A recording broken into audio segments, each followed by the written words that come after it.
weakness of heart is a conditioning, and if not, then what's the difference? Weakness of heart.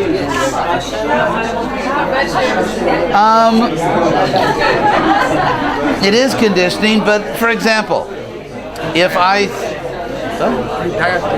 What's that? Yeah, exactly.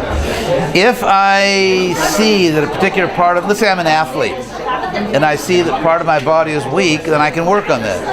That's what athletes do, isn't it? Or, for example, let's say if you're a concert pianist, or you're trained to be a pianist, then you have to exercise the different fingers. And if you look at like traditional piano exercises, keyboard exercises, they have exercises for each one of the fingers.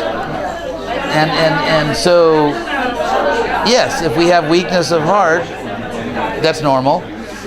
But now we have to exercise, and that exercise is the practice of bhakti yoga.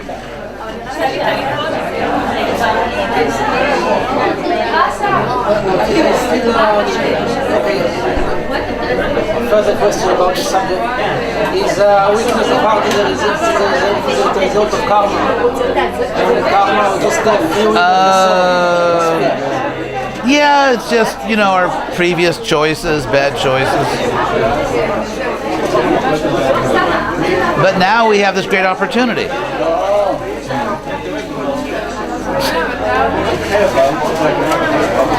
Hari, how you doing? Yes. I had to go for 15 minutes and I came back, so maybe I missed the core but you said in your lecture that, that we should consider seriously the fact that a lot of people believe in the past of God. But you can also say a lot of people, large quantities of people have all kinds of strange beliefs. Not really. Not really. We don't see today as not really. Give an example. all kind of mystical things. Give an example.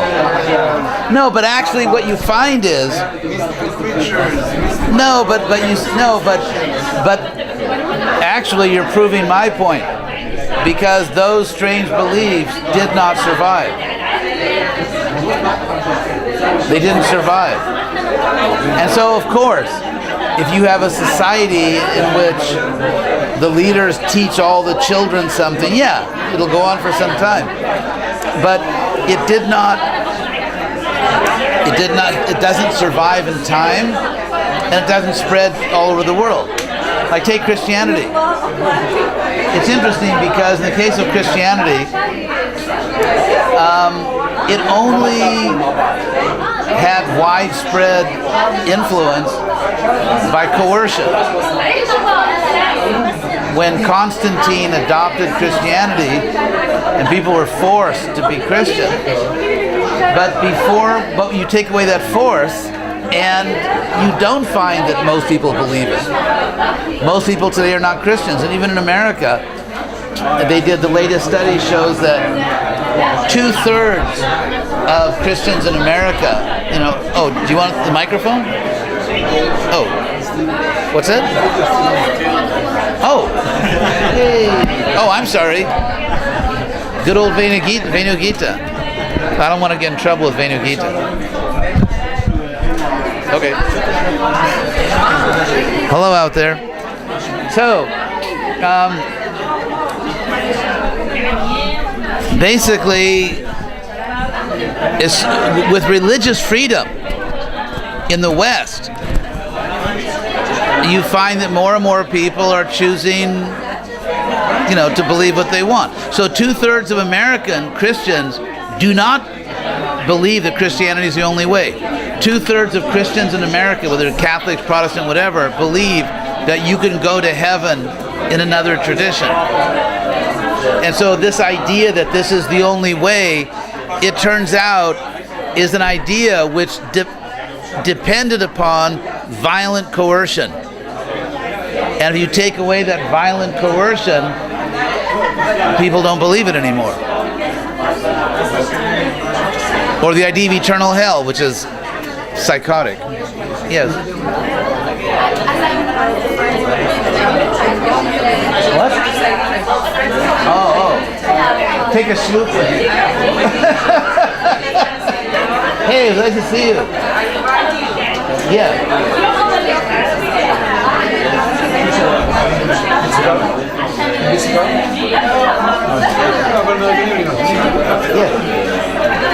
As I'm listening to you and I'm telling myself that the main point is, maybe the key point is the free will. Because in spiritual path as well as in religious, we have beliefs, but how much these beliefs are based on free will, free from attachment, or is the result of unconscious patterns of attachment, whatever they are. And Good point. And how do you know that at the step that you are, you go toward some free will, free from any attachment, or you are still moved by something that you don't succeed to cope with and look for any external solution through Krishna or other paths. And the other thing I was That was a really good point. Yes. And the other thing I'm telling myself is, as I see religious and spiritual path, like spiritual, you experience something and have to practice in order to go back or to improve or strengthen what you experienced. And in a religious space, the behavior practice, from my understanding, might be the kind of way to get to the experience, the emotional experience, whatever it is, of awakening, of getting awareness of what is. Because every time I was speaking, I'm very new in the Christmas class, whatever spiritual path, but I experienced something that brought me here. And as I have lots of friends that are religious, and I was not religious, but as I'm talking with them, we speak about the same thing. Just like you said, just like in linguistics, you have the deep structure and the surface structure. So deep structure is the three things: the soul, God, and human nature, body, material bodies. What is that? And this is common to everybody. So this is the deep structure and the surface structure. How do we give expression to get to this understanding? And every religion brings its own path. And so I forgot my point. No, that was really good. Very intelligent. Okay, the first one was, how do you know that you're actually acting freely? Yes, because sometimes there's a part of me that's kind of knowing you. Here's a kind of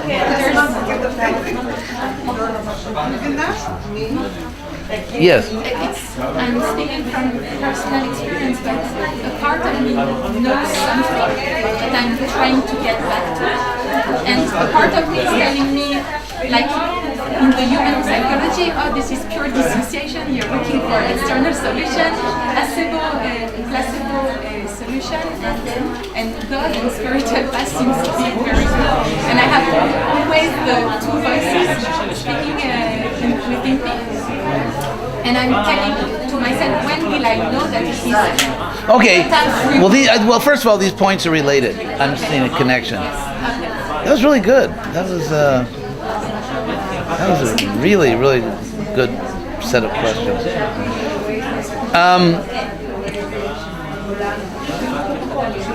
The point about being, let's say, unconsciously psychologically conditioned, where I believe I'm acting freely, but in fact I'm simply being conditioned to act in a certain way. Obviously, that question is that question falls within a larger question, more general question and that's the general question about free will. Because you could, and I think what we have to be careful about is not using that sort of blindly as a weapon. For example, someone could say that when you don't surrender to God, you're just satisfying certain unconscious desires. And so, thank you for coming. Dance student. What's that? Dance student. Taruni student. Oh, Tony Susan. It's nice. Thank you for coming. It's nice to see you. Thank you very much. Hare Krishna. So it seems to me that the question, how do you know it's really your free will, can be used every way. You can shoot it here, you can shoot it there, you can shoot it against atheism, you can shoot it against theism. Yes, absolutely. And so it seems to me we need a general idea of, in a sense, it really comes to epistemology. In other words, under what conditions can we reasonably say that we know something? That's really the issue, isn't it? And then one subset or one application of that general principle is, under what conditions is it reasonable to say that we have spiritual knowledge? So, okay, so I'll let me think about that for a second. It's like those game shows. I get 3 seconds for my answer, and then I can win prizes. So. And I make kinesthetic.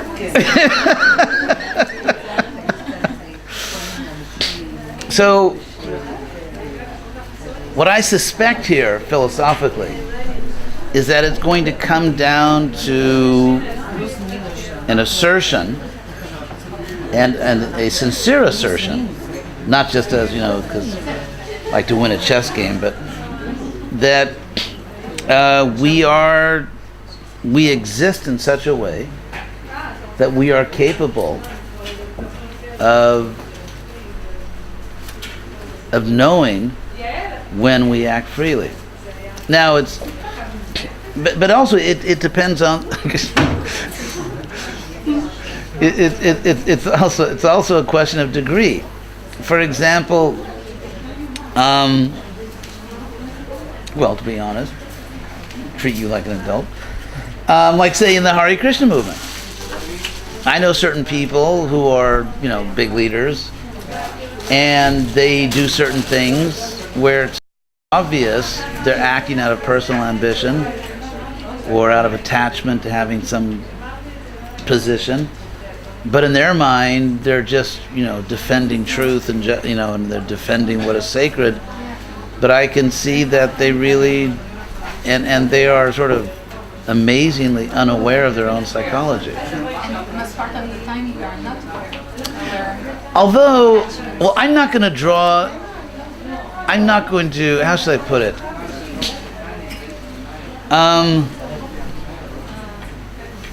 Because we're really dealing with two categories here. One involves, maybe we can utilize the criterion of love.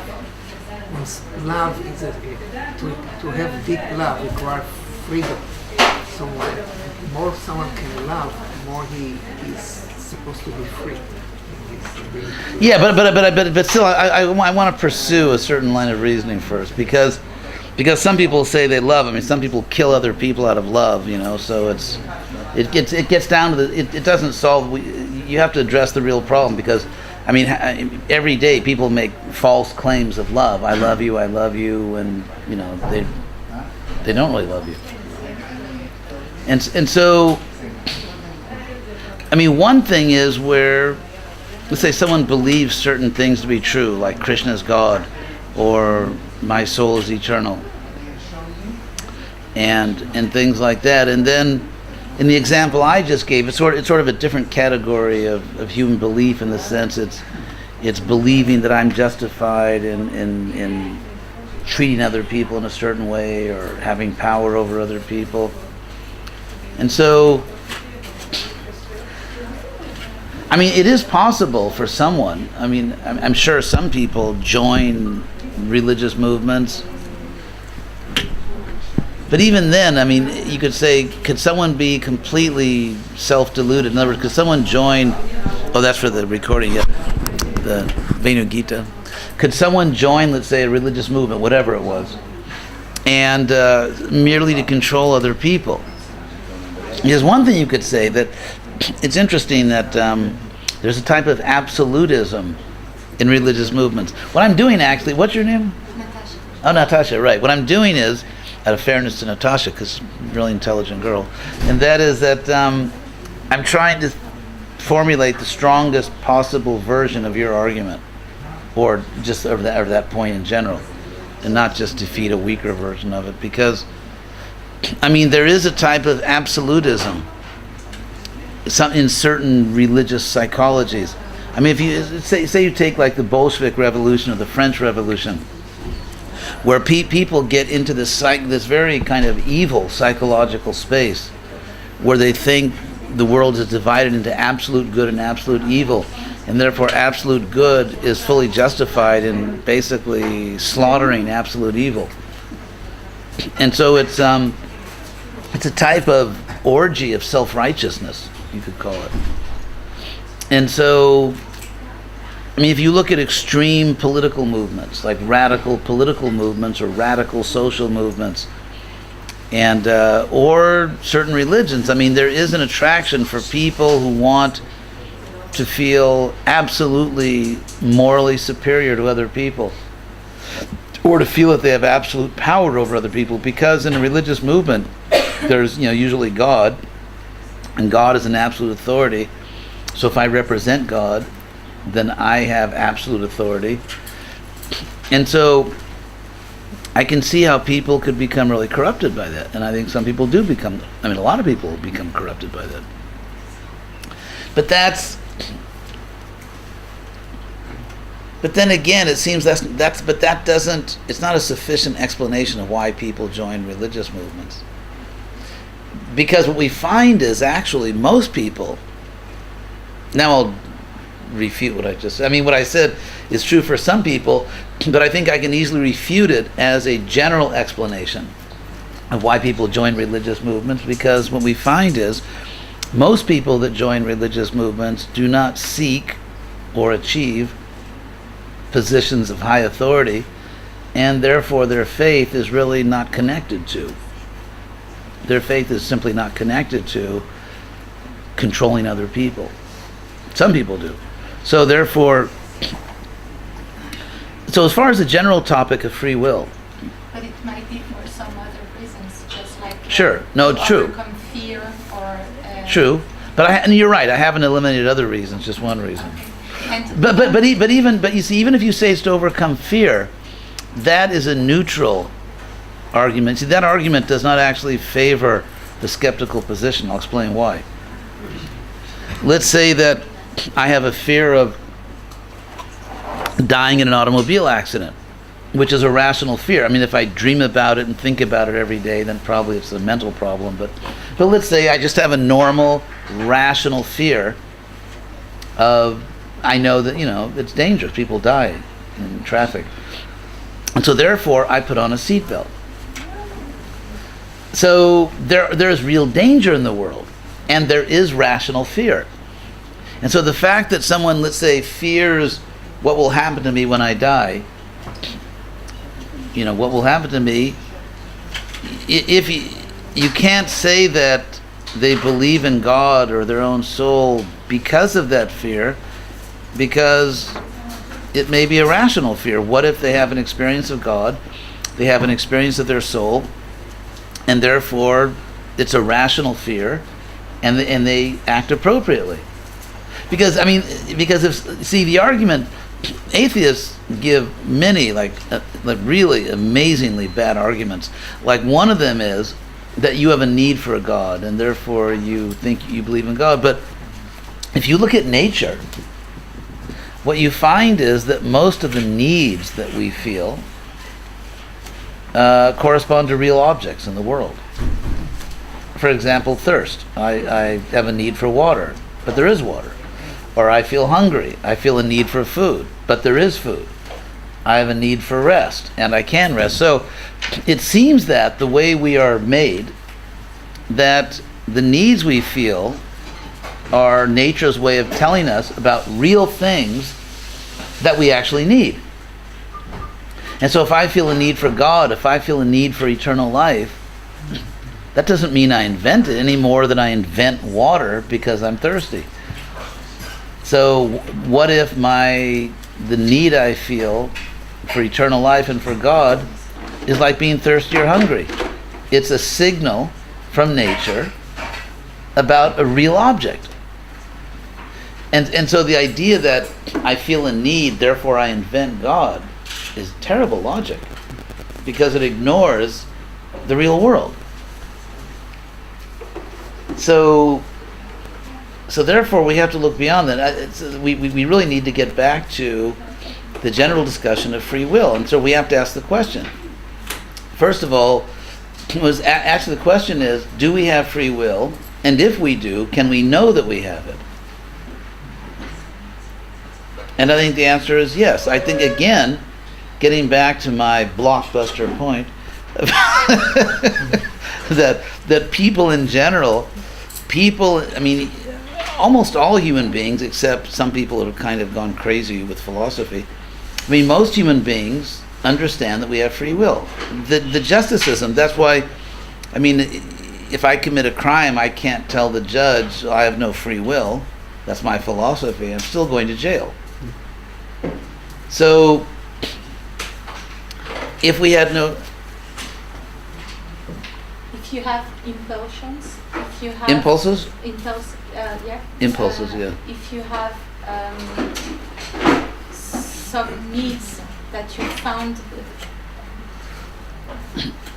for someone who commits a crime, all right, is it really free? Maybe he chose the way to get to something that I would call higher intention. But the behavior he chose not necessarily get the higher intention. But there's a problem there. Let's say, for example, someone commits rape. Let's say someone commits rape, and they say, well, it's a natural desire. Somehow, that's not a good answer. In other words, there are certain qualifications to live in civilized society. And one of them is you don't attack other people. Because in a sense, every crime involves psychology. Because there's no crime that doesn't involve someone's psychology. If someone kills, if someone steals, if they, every single crime, someone felt that I really want to do this, I really have to do this. And so, the psychology is just always there, but it doesn't excuse it. You can't. That's why people go to prison or they're executed, because if someone cannot control themselves, they're simply not qualified to live in society. You don't make any difference between making choice and free will? Because I do. Between making a choice and free will? And free will. I think it's semantic. Choice, you're not necessarily aware of what supported, what is the basis for this choice. And by asking yourself the good questions, so you can discover what was the higher intention. By being... That's what you call free will? No, choice. And everybody has free choices, and that's why we get responsibility. Yeah, we can use those words like as a jargon, because technically the words mean the same thing. Choose and free will. Grammatically they kind of mean the same thing. So, but getting back to the point of free will. Free will to me is free from attachment, which I do understand is the main. But again, I think it's semantic, because if someone chooses, I could say that the extent to which I'm conditioned by my psychology, I'm not really choosing. It's just my. I don't know. And how do we know? No, but I'm just talking about the grammatical point here. The words are synonyms, but apart from that, if it's the case, okay, here's the answer. I think this is good. We're having fun. This is better than volleyball. So if there aren't that many things that are better than volleyball. Anyway, so if I have free will, and if I'm capable of knowing it, then I do know it. And so you could say, well, so if I claim, let's say I claim that I have free will and I am choosing to speak to you, how could someone disprove that? I think the way, here's a way, I think, because, I mean, someone can say to me, no, it's just your psychological conditioning, but, you know, and Superman came from Krypton. It's like, you know, what do you say to somebody if I say, you know, I was born in Los Angeles, and they say, no, you weren't. It's like, okay, why don't you go talk to somebody else? So if I say I have free will, I think, and this gets back to Gunavatar's point, I think, which I didn't forget. And that is that I would say one evidence that someone is freely choosing, truly acting with free will, is that they act in every sense in their rational self-interest.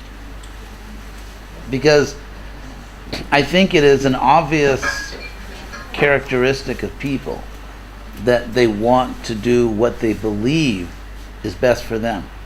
So that even if someone commits some criminal act, violence or whatever, at that moment they thought they should do that. Now, it was a grossly irrational decision. And so I think it's okay, I think I've got it now. That's good, you're making me think. Don't ever make me think. Anyway, so you're not supposed to make me think, just feed me. It's because if we assume that people inevitably will do what they think is best for them, and even in the case, let's say, where someone gives their life for their country or for their family or so on, but still, they're still acting in their self-interest. It's simply that their sense of self has expanded to a collective identity. And so it's because people identify with their family and they identify with their country, that even in giving their individual life, they're still pursuing their self-interest in a larger sense of who they are. And so in that sense, I think we can argue, what's that? Absolutely. Yeah. So in that sense, people do pursue what they think is best for them, however they understand themselves.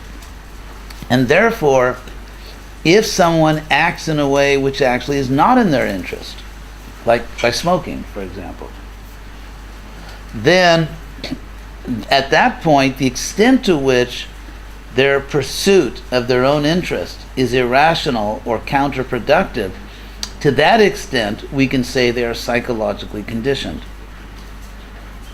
Okay.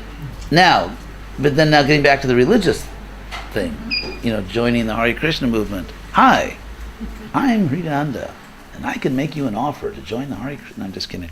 It's like an American television advertisement. Anyway, hi, I'm Krishna.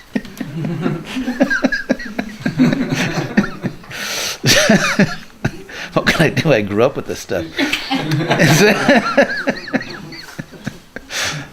So, and it gets back to the point we were discussing earlier, that if someone claims that, hi, I joined the Hare Krishna movement and it's the best thing I ever did, and so if someone claims that, we have a right to examine their life and to see whether that person, from all that we can observe, is truly acting in their rational self-interest. And of course, we also have to consider what their past life was like, because it's a gradual process. So let's say someone's chanting Hare Krishna and they're, you know, sometimes they speak unkindly to other people. But what if before that they were actually attacking other people or killing other people? You know, now they just say something. So it's, okay, big improvement. In other words, if we look at an individual life and we see, is that person improving? Are they really? Because we would have to have objective standards. We would have to agree, for example, on, to give a very ancient philosophical question, truth and beauty, we would have to agree that the truth ultimately is beautiful and the beautiful is the truth. And in the sense that, by beautiful in a larger sense, like beautiful behavior, like being nice to people, so that we would have to agree that the soul is good. And so I was going to say the gooder, the better someone is, say morally, and including things like generosity, compassion, respect for other people, everything we don't find in religious fanatics. So, but if we agree that the soul is good, and the more someone is uncovering or discovering the soul, the more that goodness comes out, the more that person loves other people and is truly kind to other people, and also the more that person, because he or she is in touch with the soul, is not addicted to material things. Then if we see that progress, and ultimately the love, see, Gunavatar, that was your point. I mean, ultimately the love, then we should say whatever that person is doing, they're acting in their rational self-interest. And also we have to see what direction they're going. Like, is that person gradually becoming worse or better or staying the same? Is there real progress? I think it's like, here's a way to look at it. Let's say my body's sick in some way. And so I go to a doctor. I mean, there's three possibilities. I get worse, I stay the same, or I get better. Right? Those are the three logical possibilities.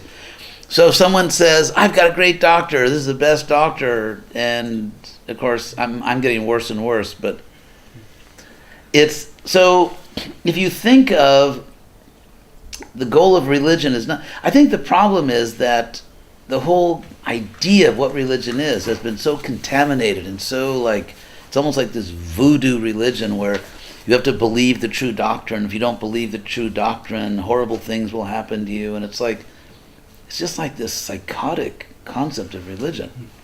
So if we think of religion in a different way, as like spiritual health, that the purpose of any spiritual practice or joining any spiritual community is just to get spiritually healthy.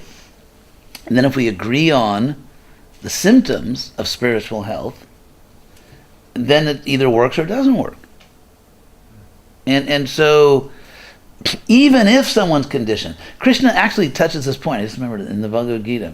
Krishna actually talks about this. Your question. He says, Chaturvida bhajante mang, that 4 kinds of people approach me.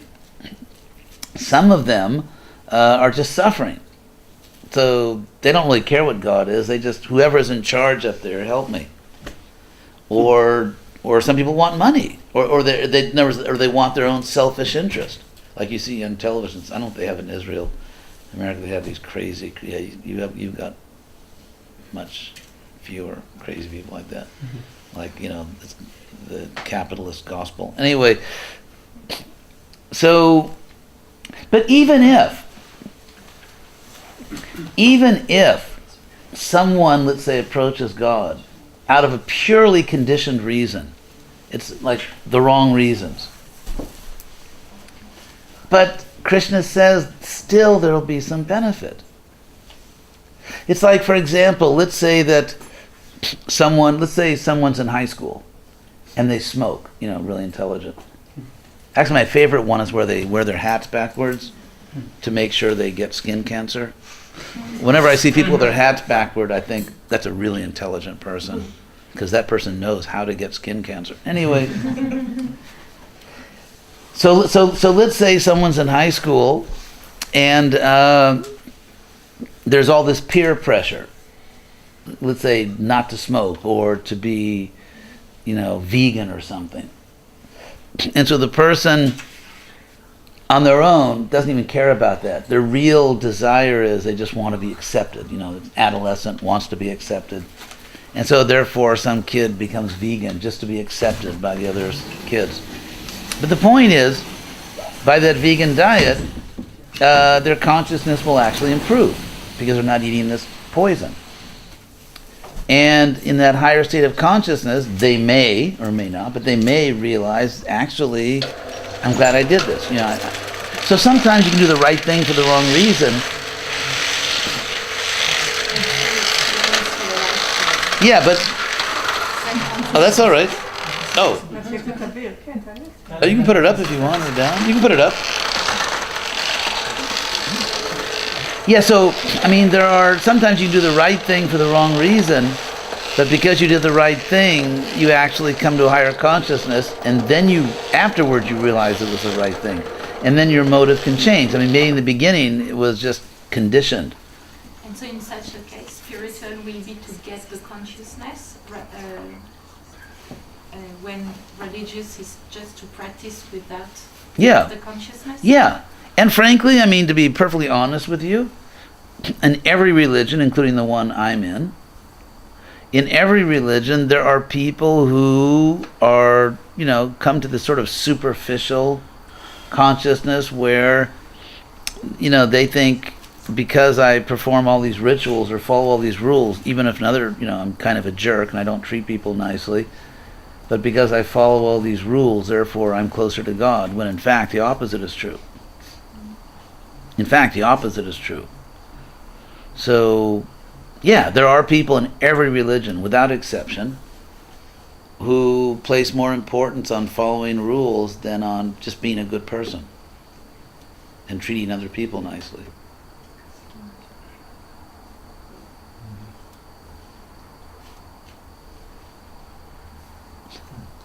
I will think also of the whole thing. It's still in there. Because we can't be also blindly skeptical. Because, in other words, there's equal danger. Blind faith or blind doubt are equally... Yeah. And so... It's like, for example, in early Buddhism, if you look at early Buddhism, there was actually many different schools of thought when it was still in India, before it went east, to East Asia, Tibet or wherever. So, and some of the people were what is called Anatmavadis. In other words, they taught that there's no soul. But there were Buddhist groups in the very early times who argued that's nonsense, because Buddhists all believed in karma. And so, if there's no soul that survives the death of the body, then how can I be responsible for what I do? Then, I can kill somebody, but since I don't exist, how could I get the karma? And so they saw this was a contradiction. So, just in terms of our individual moral responsibility, in fact, in the real world, again, because mentally you can take yourself to very strange places, mentally. But sometimes it's good to remember what the real world is. Actually, that's a school of philosophy in Western. It's called common sense, because if you study the history of modern Western philosophy, it got so crazy, there was a reaction against that, and there was a whole movement called the common sense movement. And so if you look at the real world, we do know that we and other people are responsible for what we do.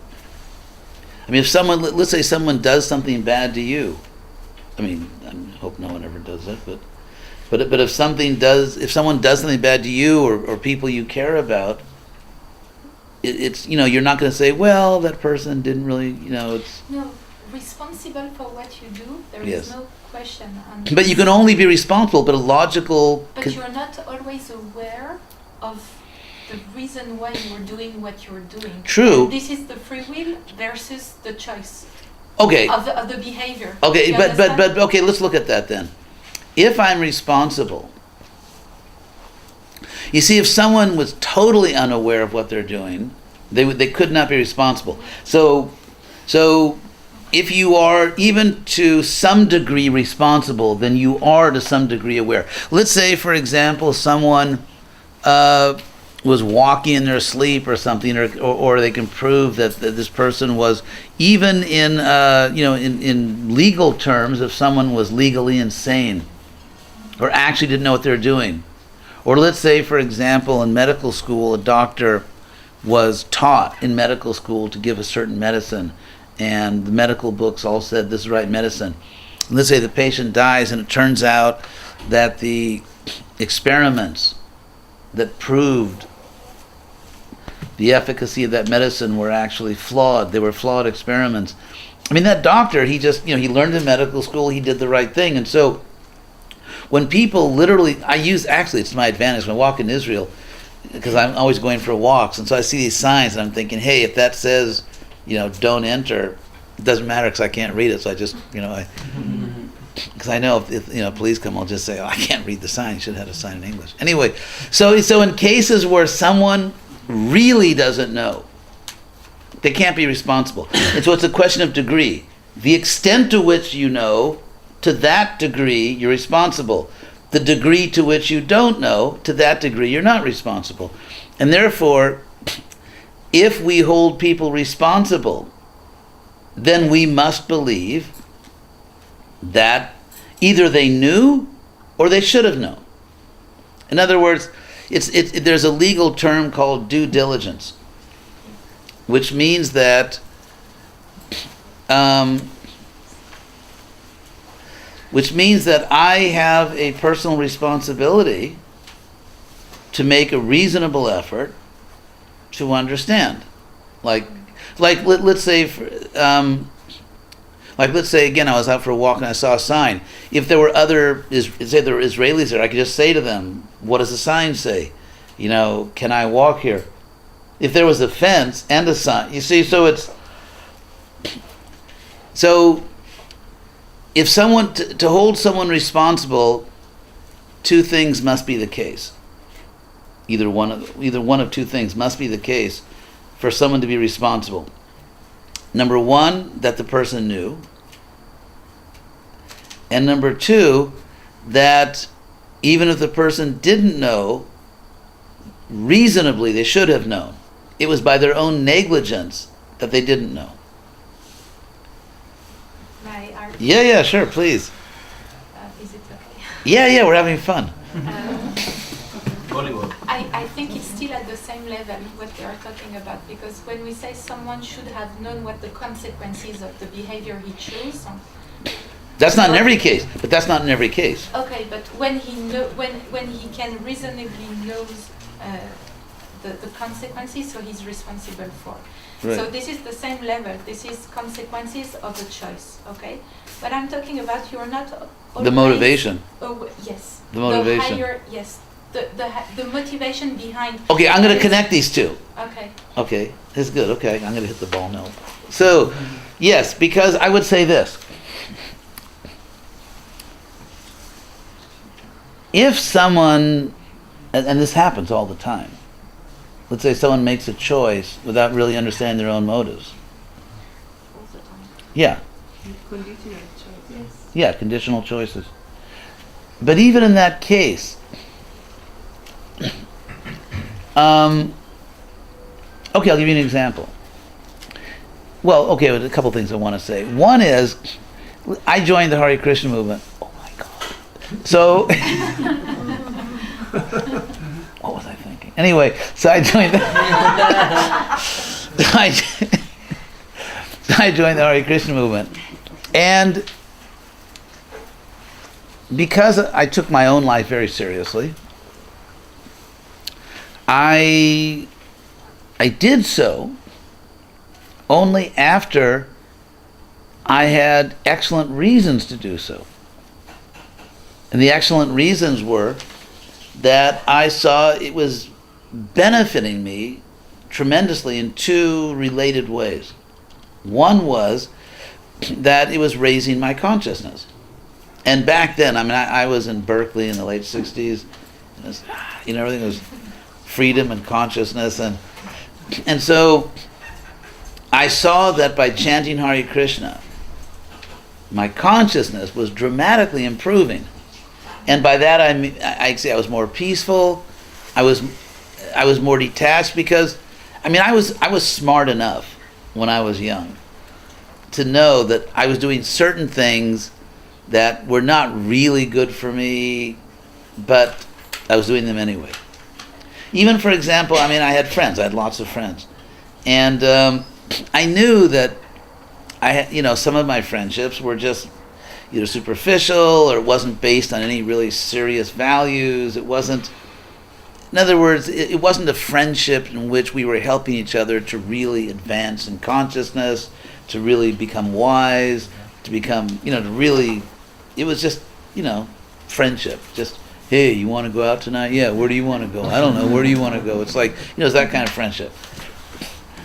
And I knew that. I would go to parties and things, and I would just sit there at the party, and I knew that this is not really in my ultimate self-interest. I'm not really making progress in life, but I don't want to be alone on Friday night.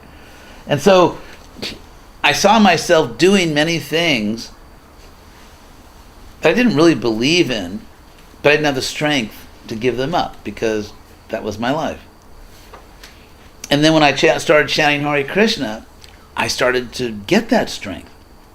In other words, where I could have a more rational life. I could, with my best intelligence, not hidden psychology, but just looking at things intelligently, see what's really good for me, what's really beneficial, and I actually have the power to do it. Okay, so it's not only a path that you choose because you are already free, it's a path that leads you to free. However, I had enough freedom. You see, it's not all or nothing.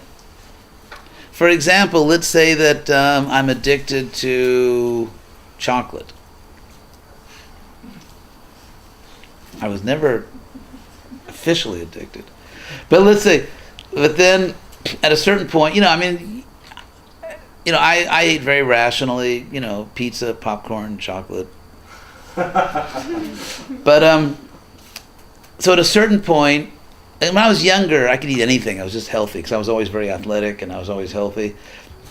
But as I got older, my body got older, I realized that if I eat certain foods, it's really having a bad effect on my health, and it's just not good for me. And so therefore, I had enough freedom to do the right thing. I wasn't an addict.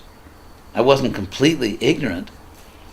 And so, if you have enough, you just need enough freedom. It's not complete freedom. And then you for example, let's say an average person in Israel or anywhere else the average person doesn't have complete financial freedom. But if you're intelligent and you're determined, you can push your career and you can get that freedom. You can get more financial freedom. And so, or if I have some kind of medical condition, or even if I can study my own psychology. That's why there's such a huge industry of psychology, because people want to be free. They have enough awareness that they can choose freedom. And people choose freedom politically, financially, psychologically, on every level. People can choose to increase their freedom. Okay, so your value was to get awareness or consciousness. And higher consciousness. And also I'd become aware by direct experience that there was a God. I just had direct experience I could not rationally explain in any other way than that there really is a God. And I wanted to know what God is, like that song by George Harrison, I really want to know you. And so, my sweet Lord. So I thought, if there's a God, then obviously that's what I should be studying. It's like, why am I going to study botany or, 18th century French literature? If there's really a God, then I have to know all about that. I want to know. And so I was looking at world religions, and I was looking for knowledge. I wasn't even looking for salvation. I wasn't thinking of salvation. I wasn't looking for just salvation. I wasn't looking for a warm, caring community. I had lots of friends. I was really looking for knowledge. And as I began to chant Hare Krishna and eat prasadam and eat prasadam and eat prasadam and chant Hare Krishna, and eat prasadam, I saw that my consciousness was being elevated. It's like, it's simple. let's say to be patient with people is higher than just being very impatient and irritable. And to be nice to people is better than being unkind to people. And trying to do what's best for my soul is higher than just being like an animal and going out and just trying to gratify myself, exploiting other people without any I was a healthy young guy, and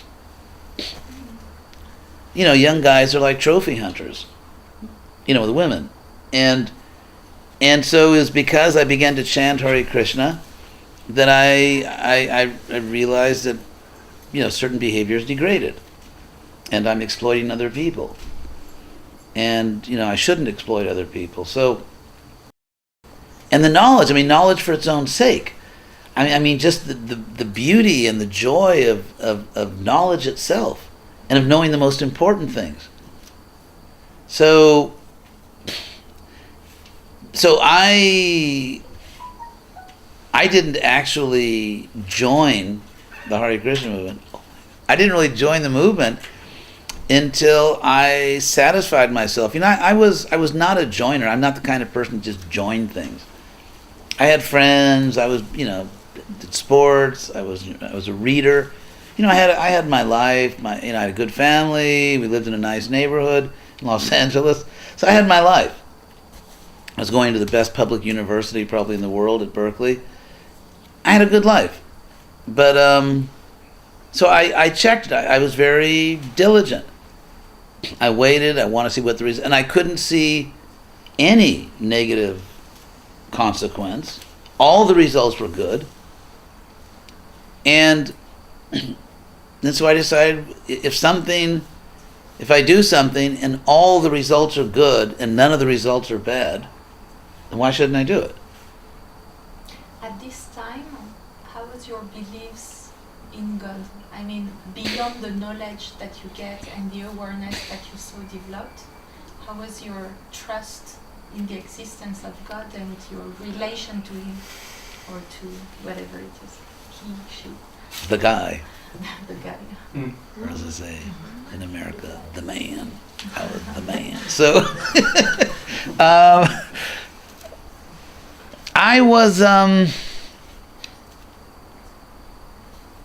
I experienced God as infinite goodness, as infinite knowledge. I think in that sense, I think I was lucky. I grew up Jewish, because for the simple reason that I was never exposed to religious fanaticism. Like in my family, mainly, just say you're Jewish and support Israel, and that that's enough. You'd have to.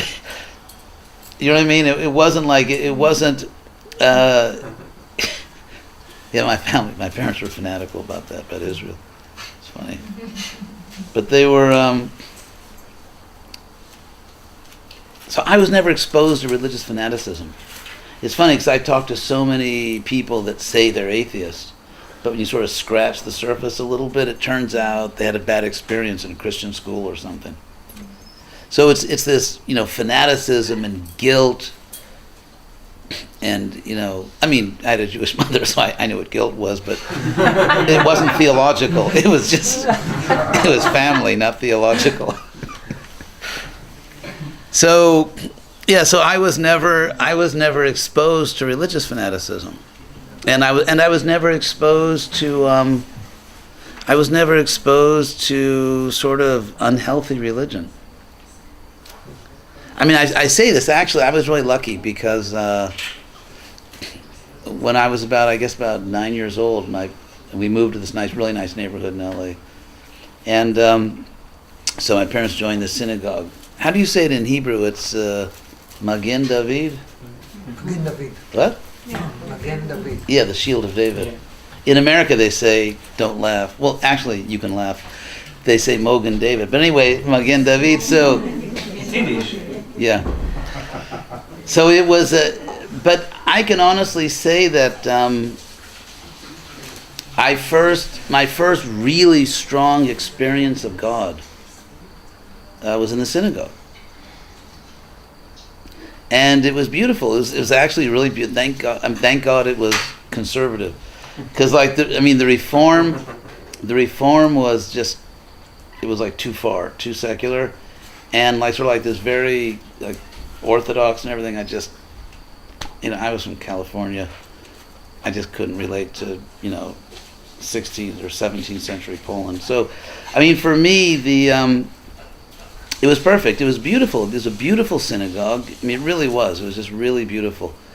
And I really felt God's presence there. And I love the stories. I love the songs. I still remember the songs we used to sing. And so, in that sense, I think I was very fortunate because there was no fanaticism. There was no this is the only way. It was just beautiful. It was just a beautiful, positive experience I had. This is because you weren't raised as Jewish in Israel. Yeah, maybe different. This was California. It also wasn't Brooklyn. This was, Southern California, Beach Boys. It wasn't Brooklyn. It was, and so I had a very positive, beautiful experience of God when I was young.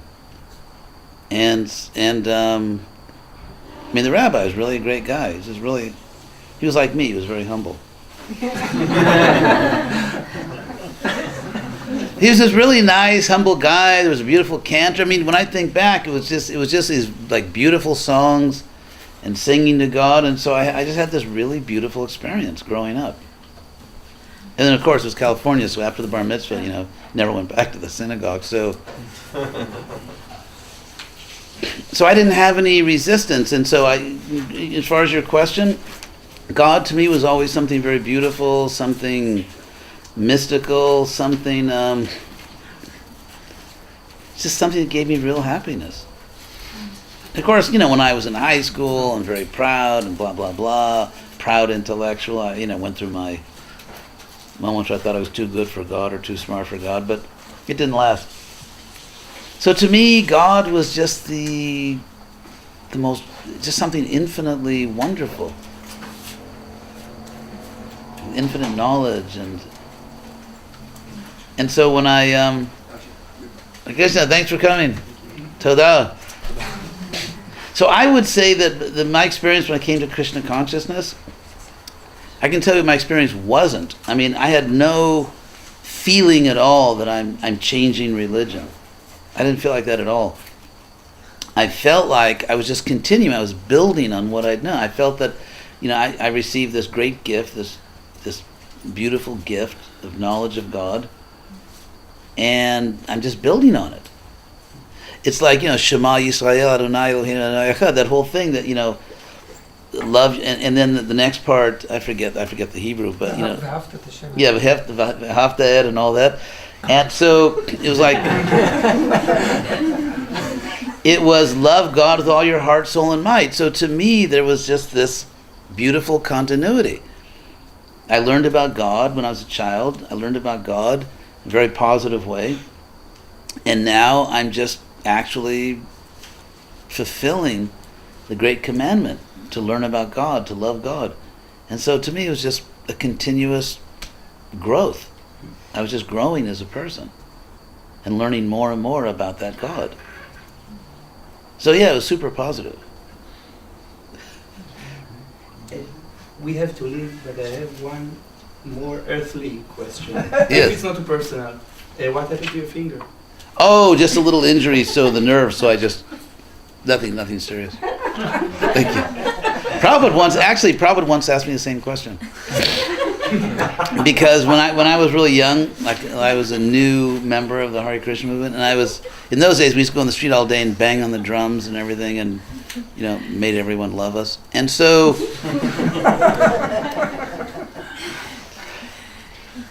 because I used to lead the kirtans, I would sing a lot and play the drums, so we'd put tape on our fingers because we were playing the drum all day. So one time Prabhupada was walking by and he stopped and he said to me, "What's wrong with your finger?" So Prabhupada asked me the same question. So thank you all very much. It's Israel's such a great place. I mean, there's just so many interesting people here. Tell me your name again. Natasha. Natasha. I'm sorry. It's the third time I've asked you. Third time's the charm. But yeah, those are really good questions. I mean, really, really good. So we can continue later, another time. No, it's great. I mean, it's just, I'm actually really inspired when people ask intelligent questions like that. I have many questions, I don't know. I have many answers. All of them are. Thank you, Maharaj. Yeah, thank you. Nice to see you again. Kiss. Kiss. Kiss. Yeah, it's a great country, great people. Is there a time for a little one more question? Yeah, go ahead. No, because It's not time, it's a chance. right. There's a concept. It's not a concept. It's Natasha. Something See, yes. I remember your name. Something that I don't totally understand. Well, many things I don't totally understand, but this point is getting my attention now. It's how to depart from the results of your actions. To Oh, be dissociated, detached. detached. Yeah. And for example, today I entered into the sea. I saw a bee that was just about to die. A what? A bee. A bee. Right, right, Took it and put it outside. right. What is that I did, and what is that I can't be attached to? In Oh. that situation. Oh, I see. I see what you're saying.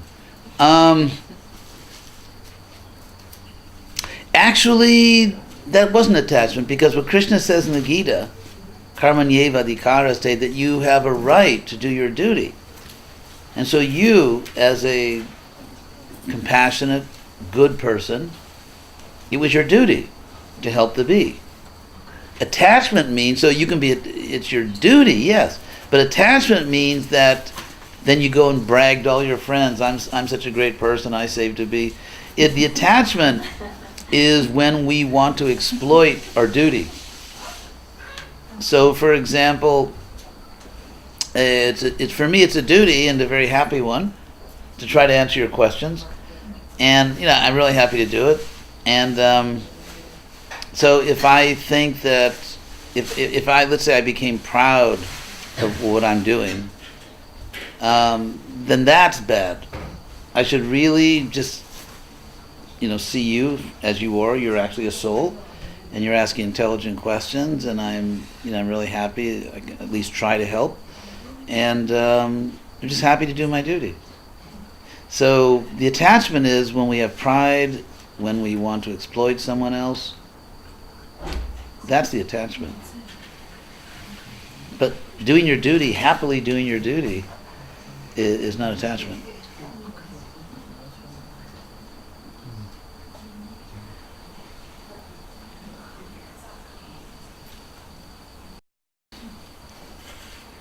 So when you want to improve the way you're doing your duty, and this is not in order to build your identity on it, Right. so Or you just get the feedback of, it doesn't always have the results that you expected it to have. right. But if it's really your duty, Prabhupada used to give the example, let's say you work in a bank. And so someone puts money in the bank, someone takes money out, but you're just, you're not attached. You're just doing your duty. And so, okay, here's the point, I think. Like the way, this is what I was going to say, that one very common example we have where people give up their selfishness is when they love. For example, let's say a man and woman are together, and it's all about them, and it's all about their relationship, and and they talk like about their feelings and this and that. So it's really all about them. But as soon as they have a child, it changes. Because when you have a child, that child comes first. And you see that, good parents, people who are good people, when they have a child, everything changes. Then they don't just think about themselves. They have to think about what's best for the child. Why? Because the love is so strong. And so we have to consider the consequences. So, for example, let's say if I want to be successful, I want to have a successful career, I want people to respect me. But, so it's not just a question of trying to push that down. If I become attached to Krishna, then I want everyone to know about Krishna, because if you know about me, it's not going to save you. But if you know about Krishna, that will save you.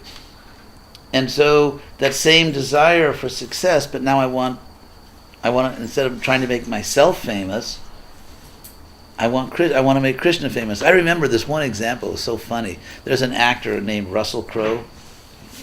He's an Australian. So I don't know where I get all this information, but this is true. When he was young, a teenager, he was trying to be a rock and roll star. And so because no one wanted to do a fan club, so he actually managed his own fan club. Usually the fans do that. But he would write letters, and he was because he wanted so much to be successful, so he created and managed his own fan club. So he's just trying to promote himself. Period. That's his whole life, was just trying to make himself famous. And then he became an actor. I remember when Bob Dylan first became famous. You know Bob Dylan? And it was so encouraging to all the young guys with that, hey, you don't have to have a good voice to become a rock star. Because we didn't have good voices. So I went out and got a guitar, be a rock star, all the girls will love you, and don't even need to have a good voice. And so in the material world, everyone is just trying to promote themselves. And so Krishna consciousness means it's just like pointing in a different direction. That if somehow or other, if I can, rather than, I want you to like me, which is normal human vanity, if somehow I can help you to like Krishna, then you'll get eternal benefit. Or if I can somehow help to make Krishna famous. And so it's just the same thing. It's like a couple that just, their relationship is just all about themselves. But when they have children, then that's when they become unselfish. That's when they just think about their children. So if you love someone, then love brings you out of your self-centeredness.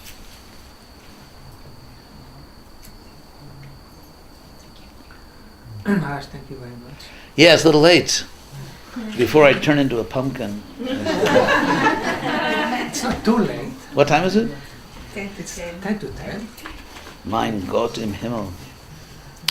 But that was great. That was great, Natasha. You're really good.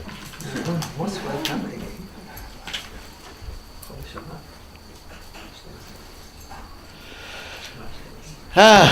Thank you all for coming.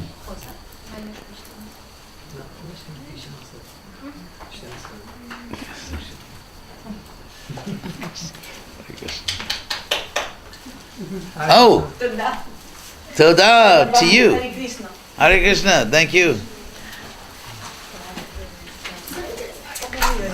May I take you small donation? Oh. Thank you very much for all. Thank you. Thank you. Would anyone like this? Because I can't eat sweets, actually, unfortunately.